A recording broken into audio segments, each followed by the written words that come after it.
Breaking news. Betting app కేసులో శ్యామల విచారణ ముగిసింది.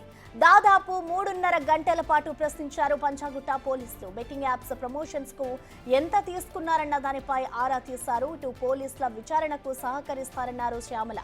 పోలీసులు ఎప్పుడు విచారణకు పిలిచినా హాజరవుతారన్నారు. అన్న అందరికీ నమస్తే. I respect your time. అందరూ చాలాసేపు నుంచి వెయిట్ చేస్తున్నారు. Thank you. ఇన్వెస్టిగేషన్ జరుగుతోంది, మీ అందరికీ తెలుసు. విషయం కోర్టులో ఉంది. సో దీని గురించి ప్రస్తుతము మాట్లాడడం అన్అఫీషియల్ అవుతుంది. ఆ విషయం నాకంటే బాగా మీకే తెలుసు. సో డెఫినెట్గా మేము ఇన్వెస్టిగేషన్కి కోఆపరేట్ చేస్తున్నాము. చట్టాల మీద, న్యాయ వ్యవస్థ మీద నమ్మకం ఉంది. ఖచ్చితంగా కల్పిట్స్ని పట్టుకోవడంలో నేను ఎంతవరకు సాయం చేయగలను అంతవరకు డెఫినెట్గా పోలీసులకి నా సపోర్ట్ ఎప్పుడూ ఉంటుంది. Thank you. ఇప్పుడు నేను ఏది మాట్లాడినా అది ఇల్లీగల్ అవుతుంది.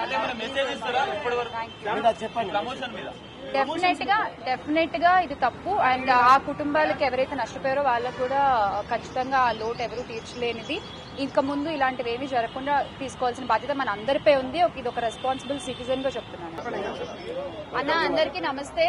I respect your time. అందరూ చాలాసేపు నుంచి వెయిట్ చేస్తున్నారు. Thank you. ఇన్వెస్టిగేషన్ జరుగుతోంది, మీ అందరికీ తెలుసు. విషయం కోర్టులో ఉంది. సో దీని గురించి ప్రస్తుతము మాట్లాడడం బెట్టింగ్ యాప్ కేసులో శ్యామల విచారణ ముగిసింది. దాదాపు 3.5 గంటల పాటు ప్రశ్నించారు ఇటు పంజాగుట్ట పోలీసులు. బెట్టింగ్ యాప్స్ ప్రమోషన్స్ కు ఎంత తీసుకున్నారన్న దానిపై ఆరా తీశారు. పోలీసుల విచారణకు సహకరిస్తారన్నారు శ్యామల. పోలీసులు ఎప్పుడు విచారణకు పిలిచినా తాను హాజరవుతానన్నారు.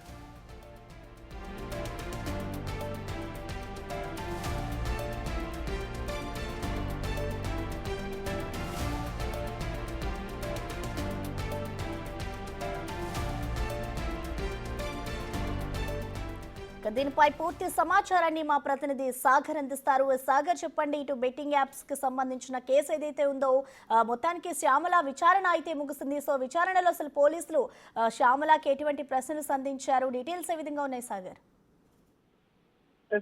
బెట్టింగ్ యాప్ కేసులో 3.5 గంటలు యాంకర్ శ్యామలను పంజాగుట్ట పోలీసులు విచారించారు.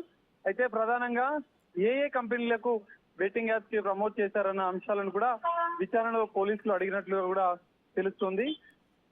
అయితే ఇప్పటికే ఆంధ్ర 365 అనే బెట్టింగ్ యాప్ కి ప్రమోట్ చేసిన వీడియో ఆధారాలు కూడా ఇప్పటికే పోలీసులు సేకరించిన నేపథ్యంలో ఆయా బెట్టింగ్ యాప్స్ సంబంధించిన కంపెనీ వివరాలను కూడా పోలీసులు అడిగినట్లు కూడా తెలుస్తుంది. ఆ కంపెనీల ద్వారా ఎంత ఆర్థిక లావాదేవీలు జరిగాయన్న అంశాలను కూడా పోలీసులు విచారణలో పరిశీలించారు. అందులో భాగంగానే శ్యామలకు సంబంధించిన బ్యాంక్ స్టేట్మెంట్ ను కూడా పోలీసులు పరిశీలించినట్లు కూడా తెలుస్తుంది. మొత్తం విచారణలో ఈ 3 గంటన్నర పాటుగా ఆమె సోషల్ మీడియా అకౌంట్స్ ఏదైతే ఫేస్బుక్ అకౌంట్, యూట్యూబ్ తో పాటుగా ట్విట్టర్, ఇన్స్టాగ్రామ్ ఈ 4కు సంబంధించిన ఆమె సోషల్ మీడియా వేదికగా ఉన్న అకౌంట్స్ ను, అందులో ఉన్నటువంటి బెట్టింగ్ యాప్ ప్రమోషన్ వీడియోలను కూడా పోలీసులు మొదట పరిశీలించినట్లుగా కూడా తెలుస్తుంది. అనంతరం ఆమె ఆర్థిక లావాదేవీలు, బెట్టింగ్ యాప్స్ కంపెనీల ద్వారా ఎంత ఆర్థిక లావాదేవీలు జరిగాయన్న అంశాలను కూడా పోలీసులు విచారణలో అడిగారు.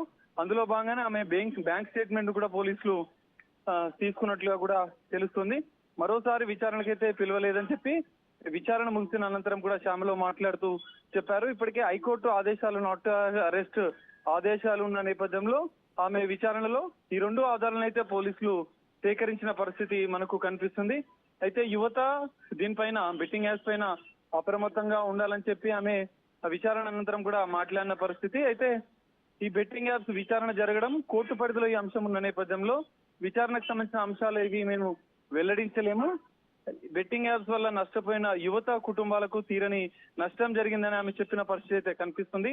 అయితే ఈ రోజు శ్యామల విచారణ అనంతరం కూడా రేపు విష్ణుప్రియలతో పాటుగా రీతూ చౌదరులను కూడా పంజాగుట్ట పోలీసులు విచారించనున్నారు. వీరి అనంతరం కూడా మరికొంతమందిని కూడా విచారించే అవకాశం కూడా కనిపిస్తుంది. Prasanna. Okay, thank you Sagar.